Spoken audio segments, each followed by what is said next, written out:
So hang tight. Let's just take a deep breath in. Inhale, reach the arms up high. And we're going to give a side stretch. You can be sitting or standing. This is the beautiful thing. You're working at your computer all day, and we get into the stretch up. We're going to inhale, reach arms up. Exhale, we're just going to twist. Reach the back hand around, and you're going to come into your lower back, or you can even grab onto your chair. And we're just going to have a nice wring out of the spine. I've got one hand on my front knee to help leverage the spine around. Take a deep breath in here, nice and tall, stretch the spine tall. And we're going to exhale back to center. Inhale, reach the hands up, and exhale, twist to the other side. We're going to make sure that chin is tucked back so the spine is standing tall. One big inhale here, and exhale, return to center, shake it out. And we are going to get ready for our next speaker. Sandy, are you here? I'm here. Awesome. Thank you, Sandy. So I want to introduce our next speaker, Sandy White. And Sandy's mission is to encourage individuals to live a simply fit life through health and nutrition. By providing simple tips and strategies, she encourages people to live a balanced quality life so they're able to overcome things like suicide and depression and really live into the best versions of themselves. She's an MBA. She has an MBA in sports management. She's a certified theology. She's certified in theology as well as a certified holistic health and nutrition coach. She has a goal to save 1 million lives through exercise and nutritional education. It's fun and informative. And I love that goal. Welcome, Sandy White. I'm so happy to have you here. Thank you. I appreciate it, Emily. This is so awesome. And I love what Adam was saying. So you guys are rocking and rolling. I was able to get the last little bit of it. Thank you. Thank you. So I'm curious, this is a mighty and wonderful goal you have to really bring people from that depression state, from suicidal tendencies, 1 million of them. What drove you to this passion to help people? Well, it's a combination of things. And I want to say it really started when I was about 9. My dad ended up with diabetes, but he didn't take it very well. And, as a young child, you see your parents going through different aspects of their lives, and you try to cope as best as possible. He's since passed on, and I'm much older. And from that experience and moving along and going through the different aspects of my life, I pretty much started to see a pattern in individuals. And when you can see those different patterns, it's a lot easier for you to assess the situation better. Because like with my dad, I took it negatively, and I'm thinking, you're just being lazy. You're not even fighting for your life. And I wasn't even thinking, but then moving forward, I really started seeing, and my goal is I really typically work with females. Now, I didn't go through depression, but I went through very similar situations. And as I mentioned before, moving from my dad to present day and seeing a lot of females having similar situations, I realized that it was the symptoms that were causing the depression, but them not recognizing it and not being able to just sit down, take a deep breath, and acknowledge their feelings and moving from that point. And so when you have that opportunity to say, okay, what's all of the things that are going on in my life? It's really not what we see on the surface. It's what's going on beneath the surface. And so having children, as I mentioned, from moving from my dad to present day, having children late in my adult life versus earlier, I had a lot of challenges, not knowing that there are a lot of females that are over 40 that have similar challenges, but they don't assess the situation. They they let things pile up, pile up, pile up, and it gets to the point where they end up basically erupting like a volcano. So going through that process myself, it just made me think, okay, I'm not the only one going through this. If I can do some steps that'll help folks move along a lot better, I think we can stop a lot of folks from having unnecessary challenges. My husband and I currently have 2 children, but I went through 7 procedures, meaning surgeries, to actually get pregnant. And that's a lot. That takes a toll on your body. And it makes, I'm getting teary right now just thinking about it. Let me get myself together. But it can really make you feel less than. And if you don't address those feelings, what happens is they run rampant and you actually start believing everything that's popping in your head. And so I'm like, I can actually do something here. So I actually started asking God the right questions, not why is this happening to me, but how can I come out on the other side of this better? How can I help someone else that's dealing with what I'm dealing with come out on the other side better? Because I've had friends that did not come out on the other side of this and actually committed suicide. There are people that want children so bad. There are people that have, well, my dad had diabetes and I ended up with gestational diabetes. And folks just don't take it well when they have health challenges. They totally give up and it's just like, I'm done. And so that is the major driving force for me working so hard to just get folks to know it seems like it's hard, but it really isn't. It's really simple tips and strategies that'll get you over to your next healthy, successful path where you can live the life that God so desperately wants you to live. I know that was long and drawn out, but really that's how it started, honestly. Thank you for that. And I want to pull out something you said there, which I thought was very brilliant. You know, it's asking the right question, right?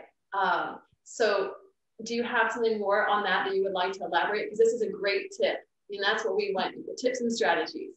How do we ask the right questions? So the right questions, instead of why is this happening? Okay, I have diabetes, or in my case, it was gestational diabetes. Okay, what can I do, God, to mitigate this situation? So one of the tips would be, even though you're pregnant, move around. Even though you have diabetes, move around. Even though you may have an amputee, and my dad ended up being an amputee, there are so many different exercises that you can do. My husband is military, so I am not the nicest person when I am working with y'all. It's more like a boot camp situation, but I'm very caring on it. And what I also notice is that people don't want to know how much you know. They want to know how much you care. And that's what I bring to it. I don't want you coming to me with all of your excuses. I want you coming thinking, how can I overcome this? You're not and that's what Satan does. He makes people think they're the only ones going through this. And when I remind folks, you're not the only one going through this. Let's work with you. Let's you be in competition with yourself, not with Johnny, not with Susie, just with yourself. So this is where you are today. But now let's take a deep breath and let's visualize where you want to be. And so once I start getting people to talk, they start telling me what they're interested in, how they visualize their life. And a lot of times no one has ever asked them, are you happy? How do you see your life? What results are you interested in having out of your life? And that sounds so simple, but for a lot of people, because folks are running around, here and there and really being busy, just being busy. I don't like being busy just to be busy. I want results. I want, when you come into my presence, you have been filled with joy, love, enlightenment, and suggestions on how you can get your goal accomplished. And so when I sit down with folks, I always ask them on a scale from 1 to 10, because I don't want your time wasted and I don't want mine wasted. When you tell me something on a scale from 1 to 10, how hard are you working at it? Okay, then that lets me because that way you're not forcing someone to do something that they're not interested in doing, because people will do stuff if you force them, but then how long are they going to be consistent? And then they're back at square one. I want you dependent on you, not dependent on me, because as a coach, it's my job, no different than a child. When that child is in your care, you're supposed to train them up so when they leave your house, they're confident, they're fulfilled, and doing whatever it is that they need to do to get those goals met, and not feeling that, oh my God, did I make the right decision? Let me call mom. It's okay to come back and get some guidance, but you should be confident enough to know you are making the right decisions. You're moving towards your goal. And so when we do these goal settings, I like to remind people, don't do like 9,000 different goals. Let's do a little bit at a time. And then you may have a major goal, but now let's break this up and go start at the end. What's the ultimate goal that when you reach everything, what is it that you want to see in your life? Now let's work backwards. And a lot of people don't do that. They work from where they are. Okay, I'm at step 1. No, let's go all the way to step 100. This is where you need to start visualizing, because when you leave my presence, what's going inside your mind? What are you visualizing on? Because the Bible tells us to meditate day and night. So I want you to tell me your end result. We're going to get all of these pieces in, but I want to know your end result. So your end result is what you're going to focus on day in and day out. And then from there, that's when, because and I tell people, and I work backwards, as I tell you, when you go to sleep, your subconscious mind still works. So if we go with your end result, what that is, when you go to sleep, I show people how to have a really good nighttime routine. So by the time you go to sleep, that, as I mentioned, your subconscious mind is still going to be working. When you go to sleep, that end result is on your mind, and your subconscious mind is like, how do I get Susie this? How do I get Susie this? And then those steps start coming out. And I tell people, keep a journal by your bed. Keep a journal by your bed. When you get up, just start writing. Don't try to, oh my God, don't be nice and pretty. Just write. And then we can come back and piece those together. That's step number 2. Okay, Sandy, hold on, because let's review real quick. What's step number 1? So step number 1 is your end result. What is it that you want out of that end result? Now, we set a goal, and then we're committing to that goal, that end result. We're going to break it down into baby steps. And I'm really curious what your nighttime ritual is. You can just give us an ABC of your nighttime ritual. So a nighttime routine is going to be, you sit and you have affirmations. You have to have good conversations with yourself. You can't beat yourself up. And when I say affirmations, I don't mean just, let's write a whole bunch of stuff on paper. No, get an affirmation, put it in a nice, pretty frame, someplace that you're going to look at it 24 hours a day. They need to be in your bathroom. So we're talking about nighttime routine. So this one is going to be in your bathroom, on your nightstand. Make sure that you have a diffuser and the essential oils that'll help calm you and relax you. Then you could take a nice hot shower, or you can take a nice bath, something that's going to calm you and relax you. And being on the iPhones and the television 24 hours a day does not help you to sleep well. You got all kind of stuff going in and out of you. No, you need to have a shut off time, television, radio, whatever it is that you have a consistency on. That stuff needs to be off by 7 or 8. You need to have a good 7 to 8 hours of good quality sleep.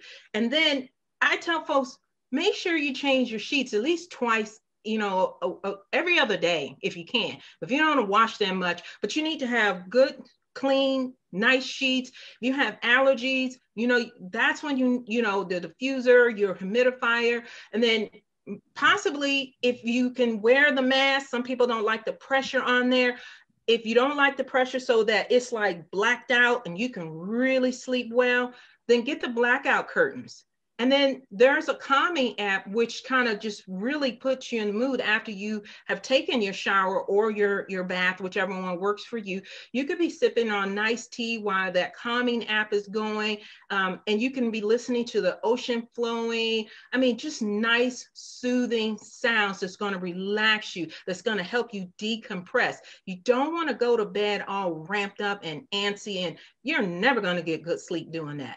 That is a good nighttime routine.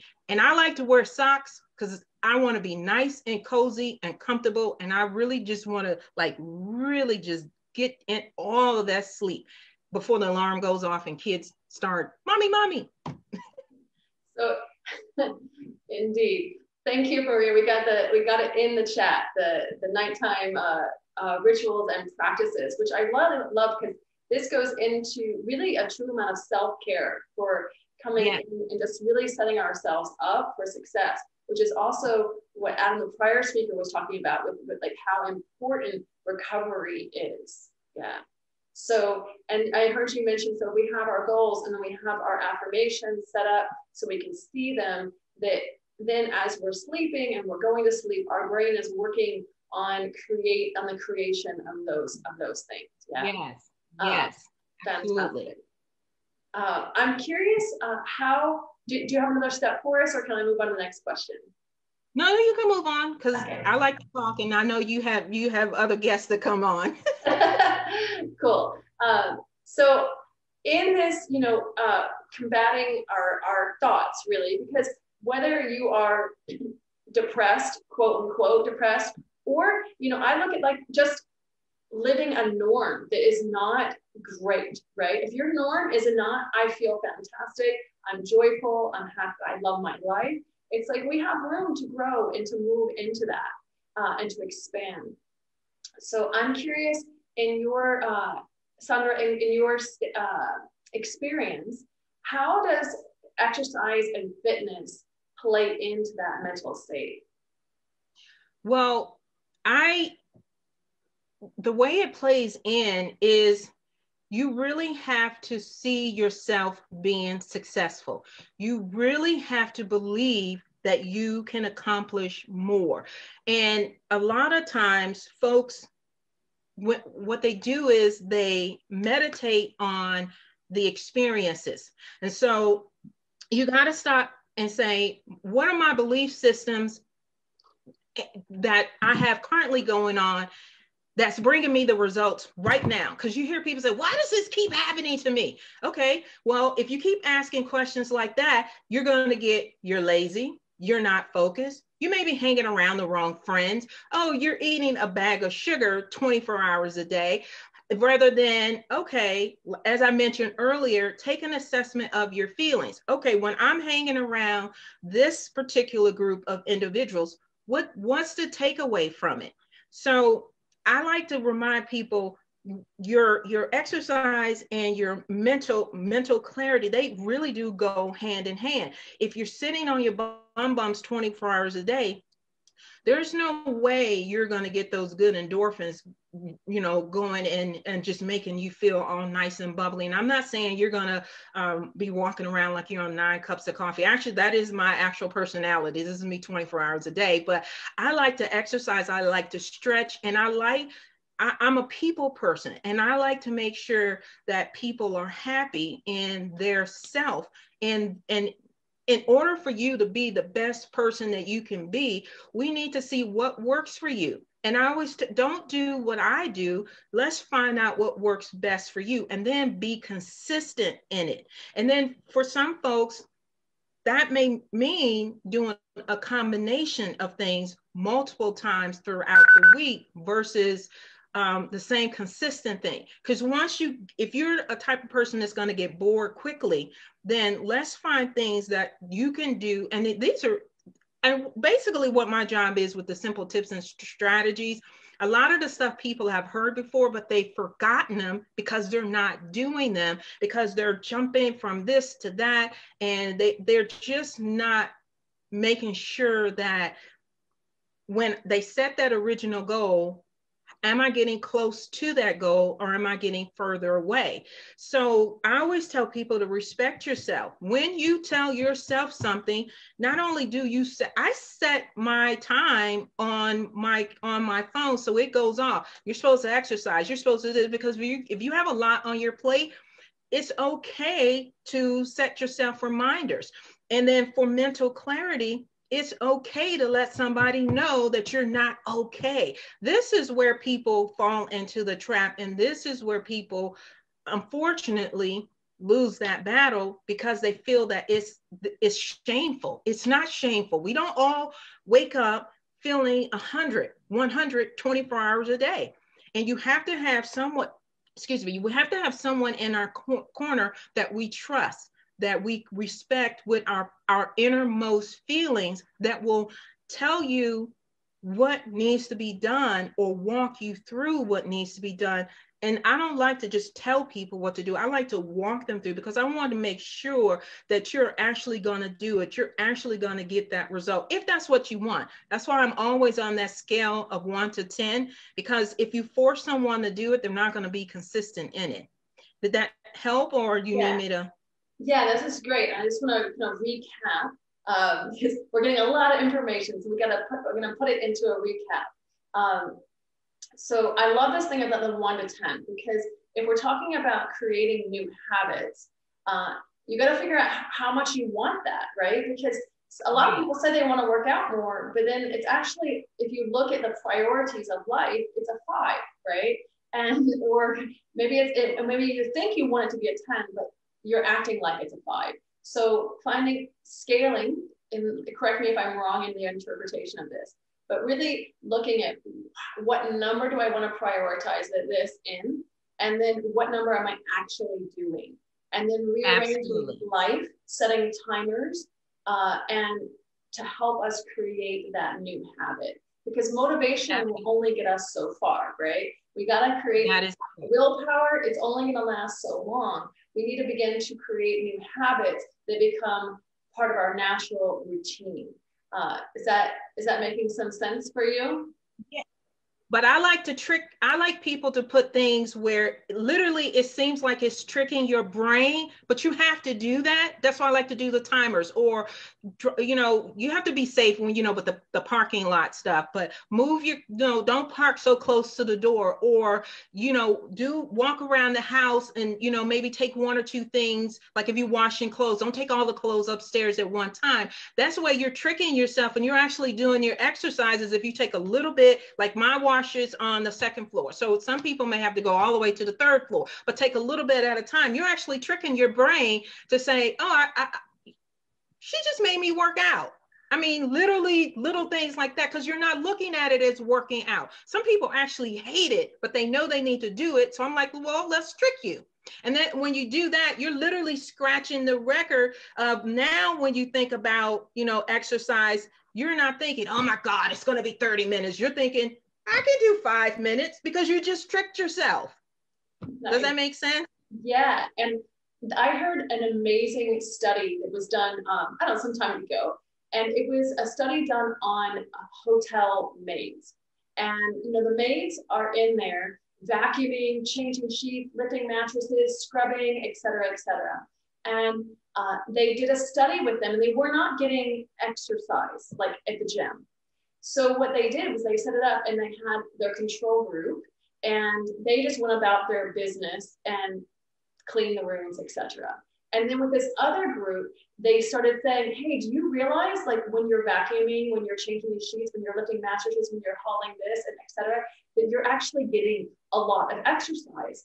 And the group that was in their mind now thinks I'm exercising, lost, I don't remember the statistics, but lost a substantial amount of weight in comparison to the control group that just thought they were doing their job. So even as I actually love it when I do chores. Like the other day I spilled something and I'm like, oh, I gotta spill something. But instead I squatted down the floor and I'm mopping at the floor and I'm like, I'm doing my squats. That's what I thought in my head, right? Instead of complaining in my mind that I had to clean up my mess that I made, the spill, I'm thinking, this is good for me. I'm squatting. I'm opening my hips, right? And so how we think about carrying the laundry, doing the chores, walking in and out of the store, etc., actually physiologically creates a different response in our bodies.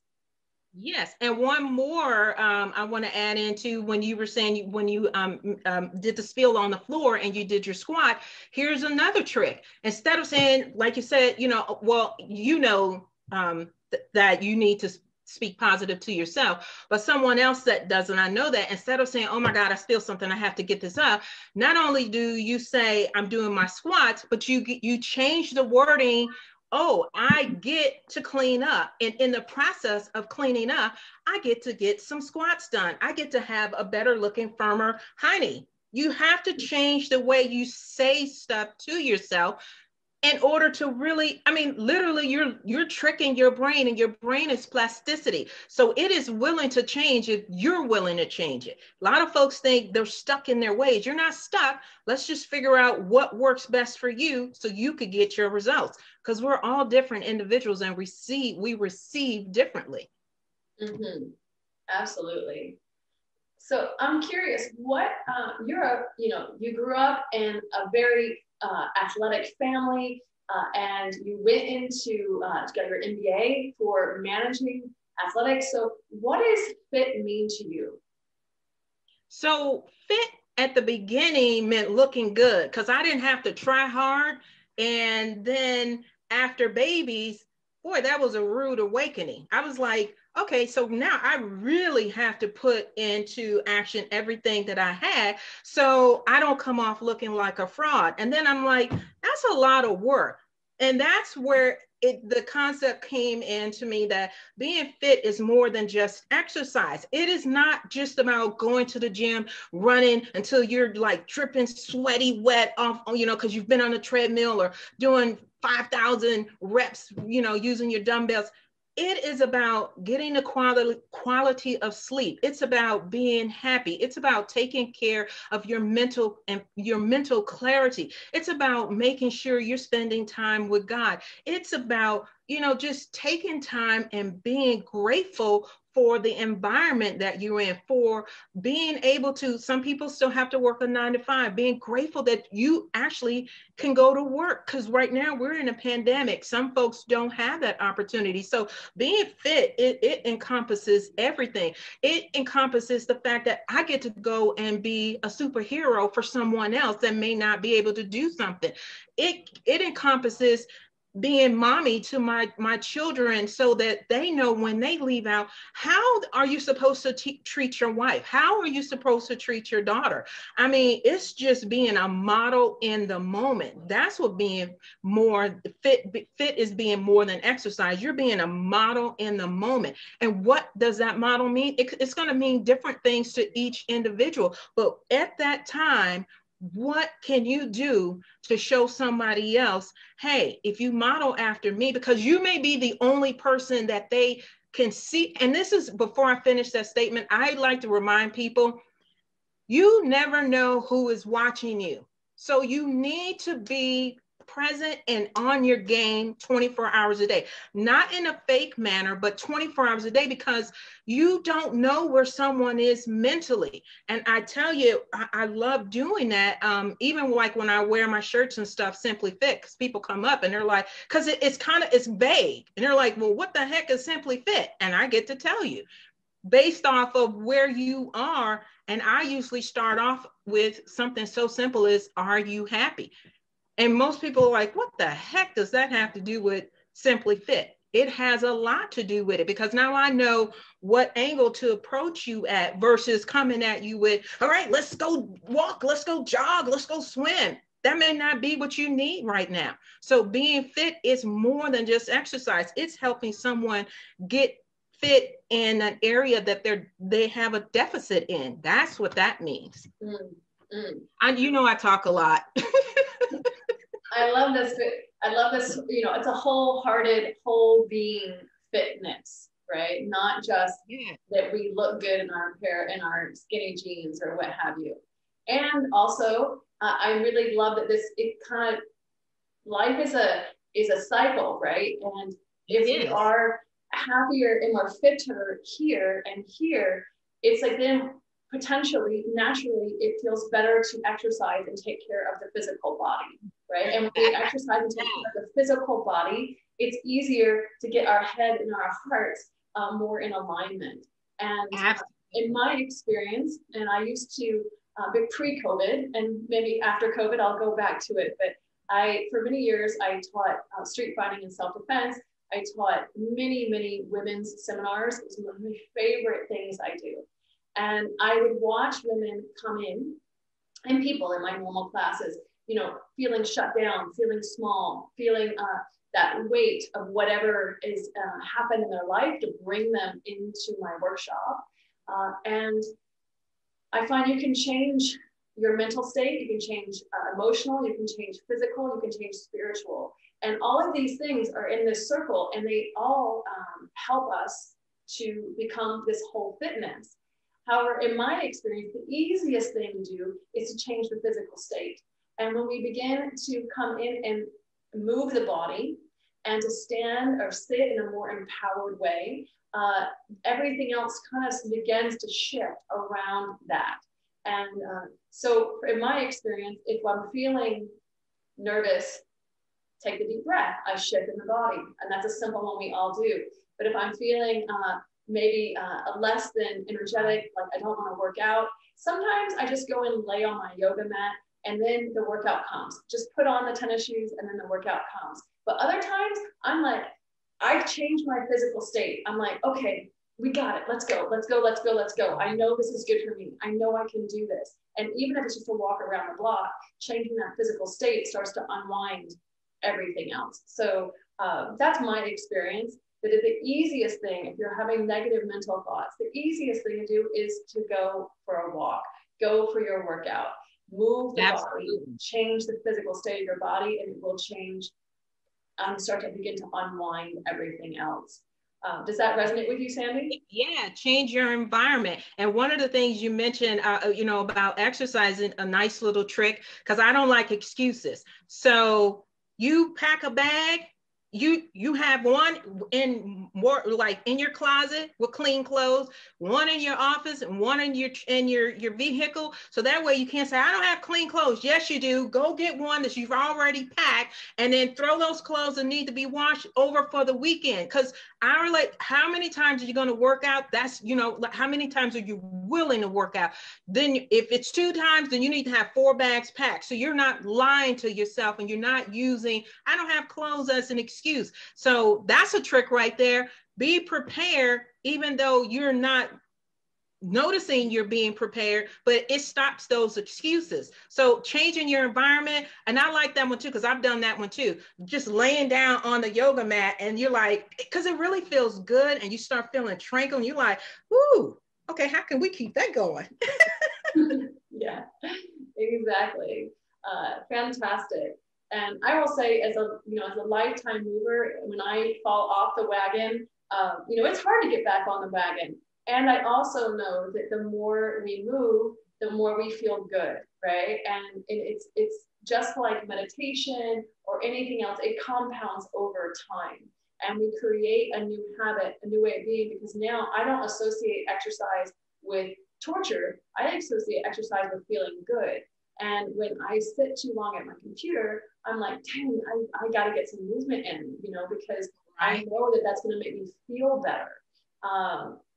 So I would encourage people. I know we have some people are already like big into their fitness routine. Some people are trying to develop a fitness routine. If you are developing, just make it fun, right? And know that it builds over time.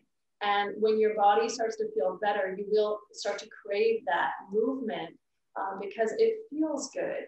And so if you're exercising and it's punishment, like you're like whipping yourself, to get on that bike and do that, then that's not building a habit that's going to stick. That's willpower, and that's just not going to last. So I encourage y'all to find something that brings you joy, so that when you're doing your movement, you're building also the recovery and the resilience in your heart and your mind. So it becomes this whole body Simply Fit that Sandra is talking about. Yeah, absolutely. And then just remember, I always tell people, what did you like to do when you were younger before you got here? It could be something so simple as hula hooping, jumping rope, as you already mentioned, walking, playing with your kids, giggling on the floor, laughing. It's the best medicine. I mean, it's not a whole hard exercise, but if you laugh hard enough, boy, those abdominal muscles, you're gonna feel them. You need to just have fun. That's what I just tell people. Have fun. As you were saying, if you don't already have a regiment, but you're just trying to get into it, okay, what did I like to do before I became stagnant? And go for it. Because right now, like you had mentioned, pre-COVID, you were able to go to the gym or wherever. Now everything just about is online. So there is no excuse. I mean, if you want a belly dance or whatever, they got it online. Go do it. They do. It's true. It is online. Fantastic. I'm curious to hear more about your free gift that you have for us. Can you share a little bit about that? Yeah, and she's gonna put that in the chat, the link in there. But the free gift is the 21-day walk challenge, and I have done this with my clients before. Literally did it with them, show them me walking and things like that. It's snowing out here. I'm in the state of Maryland, but guess what? Dress warm and put on a hat. Don't use an excuse. And then what I did, because I have boys and they like always want to be on the video games and all that stuff, I also went and got a treadmill that's conducive for children. It only goes up to 3.7 miles. Again, you have to not give yourself excuses. I like going out because being in the house all day long, sitting in that hot air, man, that'll make you sleepy. So I'm like, nope, I'll go outside and let that cold air smack me in the face. And my children are like, what are you doing? I'm like, I'm waking up because we can't have this. And I will go for a nice walk. And the other reason I chose the 21-day walk challenge is because it's taking you out of your environment, not necessarily your comfort zone, but your environment, possibly your comfort zone if you haven't been doing anything.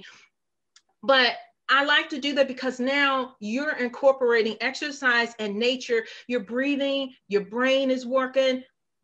I want to remind y'all, your brain goes more than just 10%. You can't use more than just 10% of those cells. So get outside and walk and then see different things. And when we did the challenge, I told people not just try to get your little 10,000 steps. Yeah. We want that. But now you're making it a job when you're doing that. No, go outside and tell me something that you saw that you didn't see yesterday. And then tell me, did you meet one of your neighbors? I tell you, so many people don't even know their neighbors. And I live on the cul-de-sac. And some people don't even know the people that live next door to them. I'm like, oh, you should be ashamed of yourself. Go outside and meet people and then tell them what you're doing and then get online and then invite them. So I like that walk challenge because I'm telling you, it's so much that you're going to get from something so simple. Again, I like doing stuff, the simple tips and strategies that you're not even going to think about and you're not going to be stressed out. Plus, it's so smooth on the joints. It doesn't impact. Now you can go with some terrain that's, hilly and things like that to start working your quads. It's not necessary. You just need to get out and get moving. And then, yes, we're in COVID, but you don't have to do this alone. You can invite people to do it. Like when we did it, we all had our phones up and we were on our Zoom and everybody could see each other. And then on some of the ones, I just posted them myself and let folks know that we were doing it. So you could see, hey, I'm up, I'm going. So as the coach, you don't have to go at the same time, but pick a time, as I told y'all early, and schedule it on your phone. So when it pops up, walk challenge, let me get out and go walk. I mean, I just think it's so nice. And then again, I stopped on that idea. It's COVID, but you can still invite people to go. You're 6 feet apart. So you're not out. I mean, you're going to look like, kindergarten's all in a line or whatever, but you're going to have fun. You can turn around. You can walk backwards. You could, hey, Susie, and, if you got everybody going, then you won't look crazy. But but it's just to have fun and get you going. Awesome. Thank you so much for that. So you can get your free 21-day walk challenge, the free guide. And we're going to put the practice to the test. Like and I encourage everybody, go download the gift. And then you're going to look, is this what are my priorities, right? And if you commit to it, let's commit to all 21 days to help reprogram your body and get the body moving, get that fresh air into your system, and have fun with it, right? Bring your friends. Absolutely. So thank you so much, Sandy White. It's been such a pleasure having you here. And I also called you Sandra in the middle of the interview. I want to say it's also Sandra White, or Sandy White when you're reading that blogger. Thank you. Do you have any last thoughts for us before we let it go? So my last thoughts would be just to love yourself. If you miss a day, it's okay. It literally is. Just take a deep breath and start all over. Reset, rewind, and get back on your grind. Nice. That's perfect. Thank you so much, Sandy White. It's been a pleasure having you here.